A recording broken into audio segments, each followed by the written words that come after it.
NASA ने चांद पर अपने रोवर को भेजने के मिशन को रद्द कर दिया है। अब यहां सवाल यह उठता है कि आखिरकार ऐसा हुआ क्यों? नासा किस चीज से डर गया है? क्या चाइना को जो दक्षिणी ध्रुव पे मिला है, जो चीजें उसने देखी है, उसकी वजह से नासा डर गया है? क्योंकि रोवर को वो दक्षिणी ध्रुव पर ही उतारने की योजना बना रहा था। तो क्या यही असली वजह है या फिर इसकी वजह कुछ और है? क्या नासा के पास फंड की कमी हो गई है या फिर नासा ने जो मिशन को भेजना चाहा था वो अपने आप में गलत मिशन था? आखिरकार वजह क्या है जिसके कारण नासा को यह स्टेप उठाना पड़ा? क्योंकि इस तरीके से मिशन को रद्द करना नासा की फितरत नहीं है। तो फिर आखिरकार ऐसा क्या हुआ? यह तमाम जानकारी आपको इस वीडियो में मिलने वाली है, तो इस वीडियो को आखिर तक जरूर देखिएगा। नमस्कार, मैं हूं डॉक्टर सुरजीत सिंह और आप देख रहे हैं महाना मिस्ट्री। अगर आपने अभी तक इस चैनल को सब्सक्राइब नहीं किया है तो सब्सक्राइब कर लीजिए, और अगर ये वीडियो आपको अच्छा लगे तो इसको लाइक कीजिए, शेयर कीजिए और कमेंट जरूर कीजिए। तो नासा ने अपने वाइपर मिशन को, जी हाँ, ये वो मिशन था जिसके तहत नासा एक रोबोटिक रोवर को चांद के दक्षिणी ध्रुव पर भेजने की योजना बना रहा था। काफी तैयारी हो गई थी, काफी पैसा खर्च हो गया था, इस मिशन को वहां तक भेजने की सारी तैयारियां हो चुकी थी। लेकिन अचानक नासा ने ऐसा ऐलान कर दिया जिससे उसके वैज्ञानिक सकते में आ गए। नासा ने कह दिया कि अब वो वाइपर मिशन को आगे ले जाने के मूड में नहीं है। तो क्या नासा को ऐसा लगता है कि उसके मिशन से जो जानकारी मिलनी थी वो चाइना को ऑलरेडी मिल चुकी है और वहां पर जो कुछ भी गतिविधियां चलनी थी इस रोवर की मदद से, अब उसको चलाने का कोई फायदा नहीं है? या फिर चाइना ने कुछ ऐसी जानकारी दे दी है जिससे नासा डर गया है, उसे लगता है कि कहीं कोई अनहोनी ना हो जाए?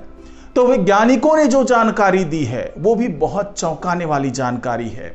लेकिन उससे पहले हम ये समझ लेते हैं कि आखिरकार नासा अपने इस वाइपर मिशन के माध्यम से क्या जानकारी जुटाना चाह रहा था। तो आपको बता दें, वाइपर मिशन का मकसद चांद के दक्षिणी ध्रुव पर मौजूद बर्फ की मात्रा और उसकी सटीक लोकेशन का पता लगाना था। वैज्ञानिकों का मानना है कि चांद के दक्षिणी ध्रुव पर स्थायी रूप से छायादार गड्ढों में बर्फ जमा है। यह बर्फ न केवल वैज्ञानिक रूप से महत्वपूर्ण है बल्कि भविष्य में चांद पर मानव बस्ती बसाने के लिए भी जरूरी हो सकती है। और मिशन के डाटा से वैज्ञानिकों को यह जानने में मदद मिलती कि बर्फ कितनी गहरी है, कितनी व्यापक है और इसकी शुद्धता क्या है। यह जानकारी भविष्य में चांद पर मानव बस्ती बसाने के लिए बर्फ के संभावित उपयोग का आकलन करने में महत्वपूर्ण होती। इसके अलावा वाइपर मिशन में कई वैज्ञानिक उपकरण शामिल थे जो बर्फ की संरचना और रासायनिक संरचना का अध्ययन करने में सक्षम थे। इन उपकरणों से प्राप्त डाटा वैज्ञानिकों को यह समझने में मदद करता कि बर्फ कहां से आई है, इसमें कौन से खनिज हैं और अन्य तत्व कौन से इसमें मौजूद हैं और यह कितनी पुरानी है। यह जानकारी चांद के भूवैज्ञानिक इतिहास और सौरमंडल के निर्माण के बारे में महत्वपूर्ण जानकारी प्रदान करती। साथ ही वाइपर मिशन में कई उपकरण ऐसे भी शामिल थे जो चांद के वातावरण और भूविज्ञान का अध्ययन करने में सक्षम थे। इन उपकरणों से प्राप्त डाटा वैज्ञानिकों को चांद की सतह पर धूल और चट्टानों के प्रकार, चांद के वातावरण में मौजूद गैसों और चांद के मैग्नेटिक फील्ड के बारे में जानकारी प्रदान करता। ये जानकारी चांद के विकास और विकास के बारे में हमारी समझ को बेहतर बनाने में मदद करती। इसके अलावा वाइपर मिशन का डाटा और अनुभव भविष्य में चांद पर भेजे जाने वाले अन्य मिशनों के लिए महत्वपूर्ण था। इस डाटा का उपयोग वैज्ञानिकों ने रोवरों और लैंडर्स के डिजाइन और निर्माण को बेहतर बनाने के लिए किया होता। साथ ही चांद पर संचालन के लिए नई रणनीति विकसित करने के लिए भी इस डाटा का उपयोग किया जा सकता था। अब यहां पर सवाल ये उठता है कि अगर वाइपर मिशन को रद्द कर दिया गया है तो क्या जो नासा को डाटा मिलने वाला था उसका कोई और विकल्प मौजूद है नासा के पास? तो उसके बारे में वैज्ञानिकों ने बताया कि जो मौजूदा मिशन है उसका इस्तेमाल करके कुछ हद तक इस तरह के डाटा को प्राप्त किया जा सकता है। चांद पर पहले से मौजूद कुछ मिशनों का उपयोग बर्फ की खोज के लिए किया जा सकता है। उदाहरण के लिए नासा का जो LRO वहां मौजूद है उससे चांद की सतह की उच्च रिजोल्यूशन वाली जो फोटोग्राफ्स हैं वो मिल सकती है, जो वैज्ञानिकों को बर्फ जमा होने की संभावना वाले क्षेत्रों की पहचान करने में मदद कर सकता है। इसके अलावा जो जापानी अंतरिक्ष एजेंसी है JAXA, उसका सेलेंस मिशन भी चांद के दक्षिणी ध्रुव पर बर्फ का अध्ययन करने में सक्षम है और इसके माध्यम से भी नासा JAXA से कुछ डाटा इस्तेमाल कर सकता है, कुछ डाटा ले सकता है। नासा और अन्य अंतरिक्ष एजेंसियां वाइपर मिशन के समान नए मिशनों को विकसित करने पर काम कर सकती है। इन मिशनों में बेहतर उपकरण और तकनीकें शामिल हो सकती हैं जो वैज्ञानिकों को बर्फ के बारे में अधिक विस्तृत जानकारी प्राप्त करने में मदद कर सकती है। कुछ संभावित मिशनों में नासा का CLPS प्रोग्राम के तहत विकसित किए जा रहे मिशन भी शामिल हैं। इसके अलावा नासा निजी कंपनियों के साथ साझेदारी कर सकता है जो चांद पर संसाधनों का पता लगाने और उनका खनन करने के लिए काम कर रही है। इन कंपनियों में से कुछ बर्फ की खोज करने की भी योजना बना रही है जो भविष्य में चांद पर मानव बस्ती बसाने के लिए महत्वपूर्ण हो सकती है। इसके अलावा नासा के वैज्ञानिक बर्फ का पता लगाने के लिए वैकल्पिक तकनीकों का भी उपयोग कर सकते हैं, जैसे कि रडार या ग्राउंड पेनेट्रेटिंग रडार।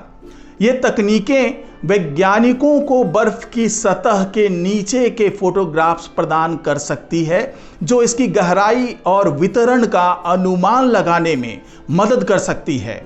जब नासा ने 19 जुलाई को इस मिशन के रद्द होने की सूचना दी तो उसके बारे में नासा ने बताया कि उसकी वजह क्या थी। तो सबसे बड़ी वजह जो नासा ने बताया है वो है बजट की कमी। उसके मुताबिक मिशन की लागत अनुमान से ज्यादा बढ़ गई थी। शुरुआत में $350 मिलियन का अनुमान लगाया था जो बाद में बढ़कर $450 मिलियन हो गया। यानी इस मिशन में $100 मिलियन की बढ़ोतरी हो गई थी। इसके अलावा वैज्ञानिकों ने यह भी बताया कि मिशन में जिस तरीके से देरी हो रही है वो भी इसके रद्द करने की एक बड़ी वजह है। वैज्ञानिकों के मुताबिक कोविड-19 महामारी और आपूर्ति श्रृंखला में व्यवधानों के कारण मिशन में देरी हुई, जिससे लागत में और वृद्धि हुई। इसके अलावा जो तकनीकी चुनौतियां हैं वो भी इस मिशन को रद्द करने में अहम भूमिका निभा रही है। रोवर और उसके लैंडर के निर्माण में कुछ तकनीकी चुनौतियां भी सामने आई जिनके समाधान में समय और पैसा लगता गया। तो कुल मिलाकर के नासा ने जो बताया है उसके केंद्र में इस मिशन को रद्द करने की जो सबसे बड़ी वजह है वो है बजट की कमी। यानी जिस तरीके से बजट में लगातार वृद्धि होती जा रही थी उसी की वजह से नासा ने इस मिशन को रद्द कर दिया। लेकिन पूरी सच्चाई क्या यही है? क्योंकि इस तरह की खबरें भी आ रही है कि चाइना ने जिस तरीके के डाटा को वहां से एकत्र किया है, जो दक्षिणी ध्रुव पे जिस तरीके की चीजें उनको मिली है, उसने नासा के मिशन को बड़ा झटका दिया है। क्योंकि पहले नासा ये मानकर चल रहा था कि इस तरह की डाटा जो भी हैं वहां पर जो भी चीज मिलेगा वो पहले नासा को मिलेगा। लेकिन अब जब नासा का रोवर वहां पर उतरेगा तो उससे जो उन्हें डाटा मिलने वाला है वो ऑलरेडी चाइना के पास मौजूद है। यानी कि नासा ने जो पहले कल्पना की थी कि इस तरह की कुछ चीजें वहां मिल सकती है, उस तरह की चीजें चाइना को भी वहां पर नहीं मिली, जिससे नासा को लगा कि इतना ज्यादा पैसा बर्बाद करने के बाद हमें वही सब कुछ मिलेगा जो चाइना को ऑलरेडी मिल चुका है, तो इतना ज्यादा पैसा लगाने की कोई जरूरत नहीं है। अब नासा अपने मिशन को अपग्रेड कर रहा है। अपग्रेड करके उन चीजों पर फोकस कर रहा है जिसकी जानकारी अभी चाइना को भी नहीं मिली है। तो इसीलिए अब वो इस मिशन को रद्द करके दूसरा अपग्रेडेड मिशन जारी रखना चाह रहा है नासा, ताकि जब अपग्रेडेड मिशन के तहत उनका रोवर वहां पर पहुंचे और उसमें नए उपकरण मौजूद हो, आधुनिक उपकरण मौजूद हो, जिससे आगे की खोज की जा सके। यानी जहां तक चाइना ने खोज की है उससे आगे की खोज करने के लिए जो उपकरण चाहिए वो तमाम उपकरण इस नए रोवर में लगाए जाएंगे। उसके बाद इस मिशन को लॉन्च किया जाएगा। तो आज की रिपोर्ट में फिलहाल इतना ही। नमस्कार।